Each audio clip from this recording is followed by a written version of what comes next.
Another day, another dose of hardships. Welcome back, gentlemen. Hope you're all doing very well. And today we are going to talk about our own worst enemies. Emotions. Yes, I know some of you gentlemen called me a cold-hearted bastard for telling men to control their emotions because you are afraid that you aren't able to understand your own emotions. Heck, to establish control of your emotions, firstly you have to understand your own emotions. Because every single emotion always wants to be unleashed when felt. And in the civilized world we're living in, it's not a very good idea to let your emotions take control of your thoughts and your actions, as you may end up in worse circumstances than you were before. Showcasing too much emotions will lead you to showcasing your own weaknesses and vulnerabilities. All it takes is just one single mistake in the heat of the moment to get circumstances to start going south on you. So how can we establish our control over our emotions? Especially during the irritating moments of unfortunate circumstances and the tense situations of confrontations. Now, I'm not going to beat around the bush this time around, so let's just get to it. Number 1.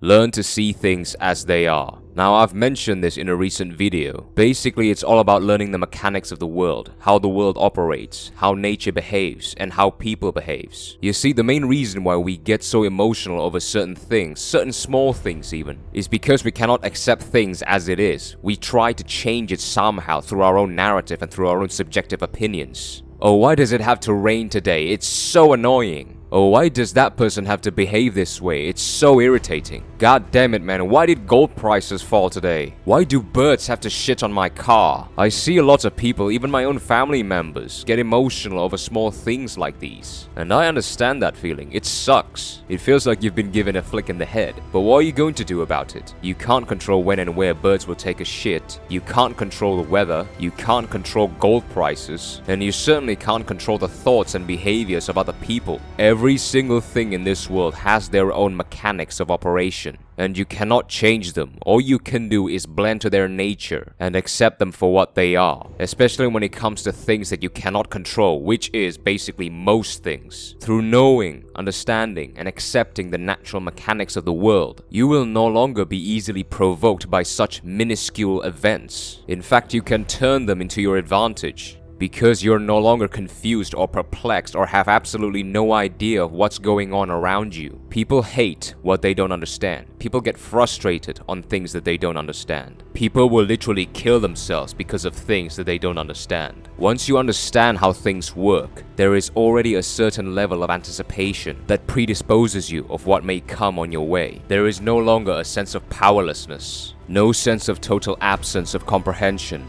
And speaking of anticipation, number 2, prepare for the worst. Now, I made a video specifically about this topic last year, and some people accuse me of being a nihilist or a defeatist. Let me be clear about this particular point. I never preach to you gentlemen to obsess about negative things, or to fixate on them night and day. That is just a terrible way to live. What I'm preaching is that you anticipate the worst of what could happen, so that you are already mentally prepared, or at least have some kind of mental fortitude that you can rely on for when the worst happens, instead of being absolutely overwhelmed and consumed by emotions in a state of panic, and deliberately making the circumstances around you much worse than it already is. Number 3, never attach yourself emotionally too much on anything or anyone. Now, emotional attachments or investments comes from you allocating your time, resources, and energy onto something or someone. The more time, resources, and energy that you spend, the more attached you become.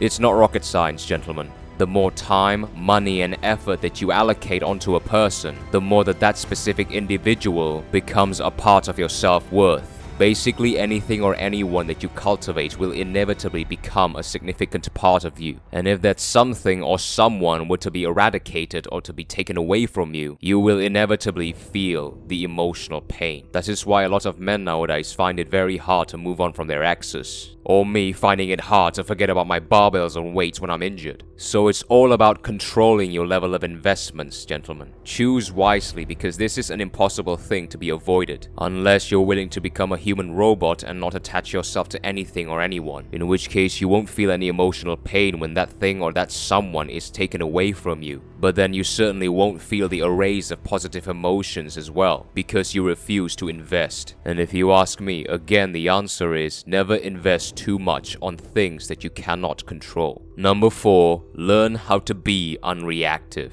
Now this is a major problem in today's generation of men. All the gasping, the OMGs, oh my god, and all the Jesus Christ. Jesus Christ, that's Jason Bourne. Listen, if you gentlemen still react like a kid who just watched his first horror film when you got caught in a bit of rain when crossing the streets, or when a drinking glass in a restaurant suddenly breaks, then pay close attention. Being reactive or overly reactive means you are easily provoked. Either that or you lack direction or exciting things in life. If you had to emotionally react and complain about strong winds blowing at your hair, imagine how you would react when someone emotionally confronts you with accusations. I'd bet 100% both of you would get into a fist fight. To be unreactive or to develop unreactive traits, you have to be highly objective driven. Now, what do I mean by this? Essentially, when you're objective driven, meaning you have a clear and strong path and direction in life, you would literally start to find yourself wasting no time to mind others' business but your own. Everything you do and everywhere you go has a purpose in mind. A purpose that you are healthily fixated about. It's all about objectives. Why are you doing this? What are you in that place for? Why are you interacting with this person? If you have a clear laid out plan for your everyday life, this is what you'd be like. Couple that with learning how the world works, you would literally find yourself wasting no time on minuscule things. Like, why is that dog barking?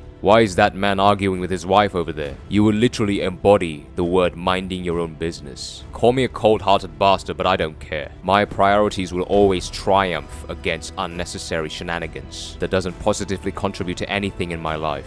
And finally, knowing and understanding pain itself. Now, this is a combination of all the points we've talked about previously. Essentially, if you want to establish total control of your emotions over a certain provocative circumstance, you have to experience them enough to the point where it becomes second nature. It is no different to fear. Familiarity is what eventually cultivates to comfort. Whatever irritation, annoyance, and pain that you experience, they all must be acknowledged, understood, and accepted in order for you gentlemen to fully establish control over them. And again, someone in the comments might call me a masochist, but I don't give a shit. Now, of course, this doesn't mean that you won't feel those emotions. You will. You absolutely will. And always. It's just through a different attitude and approach that you will learn how to redirect their tendencies and keep them at bay. Thank you for watching.